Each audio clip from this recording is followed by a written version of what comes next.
दोस्तों महाशिवरात्रि पर गलती से भी ऐसे व्रत कभी मत रखना और ना ही महाशिवरात्रि पर यह 5 गलती करना, नहीं तो पूरी जिंदगी बर्बाद रहेगी। भगवान भोलेनाथ हमेशा हमेशा के लिए रुक सकते हैं। ये गलती नजरअंदाज बिल्कुल भी ना करें। दोस्तों, महाशिवरात्रि किसी भी शुभ मुहूर्त में पड़े, लेकिन आप ये गलती कभी मत करें। महाशिवरात्रि के दिन खास तौर से व्रत रखते समय इस बात का ज्ञान आपको होना चाहिए। शिवरात्रि के दिन यह 5 गलती करना आपको भारी पड़ सकता है। इस दिन भगवान भोलेनाथ और माता पार्वती की पूजा शुभ काल के दौरान ही करनी चाहिए। ऐसे में हम यह जानते हैं कि शिवरात्रि पर क्या गलतियां नहीं करनी चाहिए जिससे भगवान भोलेनाथ क्रोधित ना हो।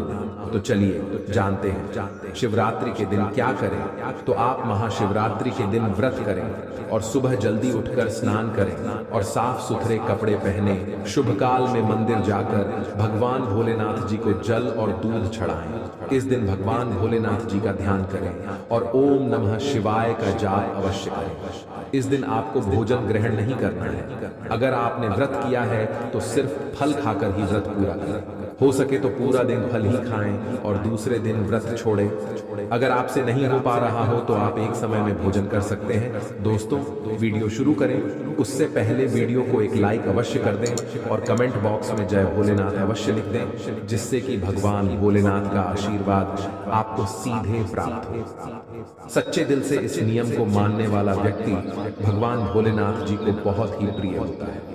अब बात करते हैं महाशिवरात्रि के अवसर पर आपको क्या गलती नहीं करनी चाहिए जिससे भगवान भोलेनाथ क्रोधित ना हो। दोस्तों, चाहे कुछ भी हो जाए, महाशिवरात्रि के दिन मांस मदिरा का सेवन गलती से भी मत करना, नहीं तो आपके साथ कुछ भी हो सकता है। महाशिवरात्रि के दिन देर तक कभी न सोए, इससे आपका भाग्य बिगड़ सकता है। भगवान भोलेनाथ रुठ सकते हैं। महाशिवरात्रि के दिन दाल चावल या गेहूं से बने पकवान नहीं खाने चाहिए। इस दिन आप सिर्फ फल, दूध, चाय और कॉफी ले सकते हैं।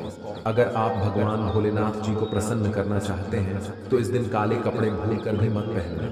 इस दिन जितना ज्यादा हो सके भगवा रंग या लाल रंग का ही कपड़ा पहने बहुत ही शुभ और मंगलकारी माना जाता है। इस दिन पति पत्नी शारीरिक संबंध भूलकर भी ना बनाएं, अन्यथा भगवान भोलेनाथ के क्रोध का सामना आपको करना पड़ेगा।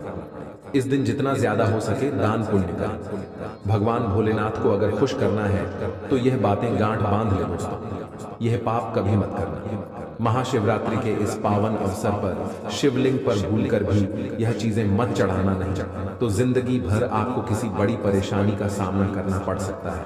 आपका व्रत टूट भी सकता है। भगवान भोलेनाथ अत्यंत क्रोधित हो सकते हैं, जान लीजिए, नहीं तो आपके व्रत रखने का कोई भी फायदा नहीं है। तो चलिए जानते हैं। दोस्तों, नंबर 1, पौराणिक कथाओं के मुताबिक तुलसी को माता लक्ष्मी का स्वरूप माना जाता है। माता लक्ष्मी भगवान विष्णु की अर्धांगिनी है। भगवान विष्णु शालिग्राम की पूजा में ही तुलसी का प्रयोग किया जाता है। ऐसे में शिवलिंग पर तुलसी का प्रयोग वर्जित है। यह आपको पाप का भागीदार बना सकता है। ऐसा अनर्थ कभी मत करना दोस्तों। नंबर 2, सिंदूर एक प्रकार से श्रृंगार की वस्तु है जो सभी देवियों को चढ़ाया जाता है, परंतु भगवान भोलेनाथ बैरागी हैं और वह महाकाल है, इसीलिए उन्हें सिंदूर नहीं चढ़ाया जाता। ऐसा पाप आप कभी मत करना दोस्तों। नंबर 3, शिवरात्रि के पावन अवसर पर जितना ज्यादा हो सके आपको भगवा रंग पहनना चाहिए। भगवान भोलेनाथ अति प्रसन्न होते हैं। इस दिन काले कपड़े पहनने से बचना चाहिए और मंदिर में काले वस्त्र पहनकर कभी प्रवेश न करें। दोस्तों, नंबर 4, सभी देवी देवताओं की पूजा में हल्दी का उपयोग किया जाता है, लेकिन कुछ का मानना है कि विनाश के देवता भगवान भोलेनाथ जी को अर्पित नहीं करनी चाहिए, क्योंकि हल्दी सौभाग्य का प्रतीक है। दोस्तों, नंबर 5, पौराणिक कथाओं के मुताबिक केतकी के फूल भी शिवलिंग पर नहीं चढ़ाने चाहिए, क्योंकि एक बार केतकी के फूल ने भगवान ब्रह्मा के झूठ में साथ दिया था। यह बात जानकर भगवान भोलेनाथ ने क्रोध में आकर केतकी के फूल को श्राप दे दिया। दोस्तों, नंबर 6, पौराणिक मान्यताओं के अनुसार ऐसा कहा जाता है कि शिवलिंग पर नारियल पानी नहीं चढ़ाना चाहिए, क्योंकि यह शुभ नहीं माना जाता। नंबर 7, शंख जल। भगवान भोलेनाथ ने शंखचूर्ण नाम के असुर का वध किया था। शंख को उसी असुर का प्रतीक माना जाता है जो भगवान विष्णु का भक्त था।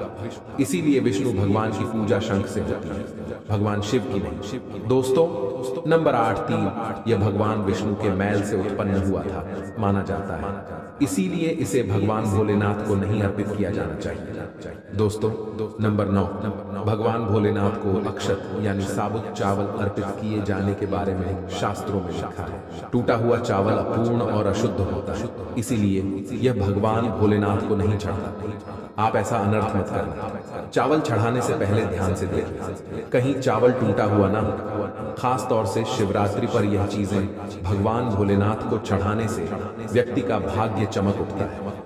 भगवान भोलेनाथ अति प्रसन्न होते हैं। दोस्तों, नंबर 11, गंगा। भगवान विष्णु के चरणों से निकली और भगवान भोलेनाथ की जटा से धरती पर उतरी, इसीलिए सभी नदियों में गंगा परम पवित्र है। गंगा जल से भगवान भोलेनाथ का अभिषेक करने से मानसिक शांति और सुख की प्राप्ति होती है। दोस्तों, नंबर 12, गन्ने का रस। प्रेम का प्रतीक माना जाता है, शास्त्रों में इसे बहुत ही पवित्र माना गया है। दोस्तों, नंबर 13, 3 पत्तों वाला बेलपत्र। 3 पत्तों वाला बेलपत्र जो कटा फटा नहीं हो, ऐसा भगवान भोलेनाथ को चढ़ाएं। 3 पत्तों वाला बेलपत्र ब्रह्मा विष्णु महेश का प्रतीक माना जाता है। महाशिवरात्रि के अवसर पर बेलपत्र अर्पित करने से शिवलोक की प्राप्ति होती है, ऐसा पुराणों में बताया गया है। दोस्तों, नंबर 14, धतूरे के फल के समान धतूरे का फूल भी भगवान भोलेनाथ को प्रिय है।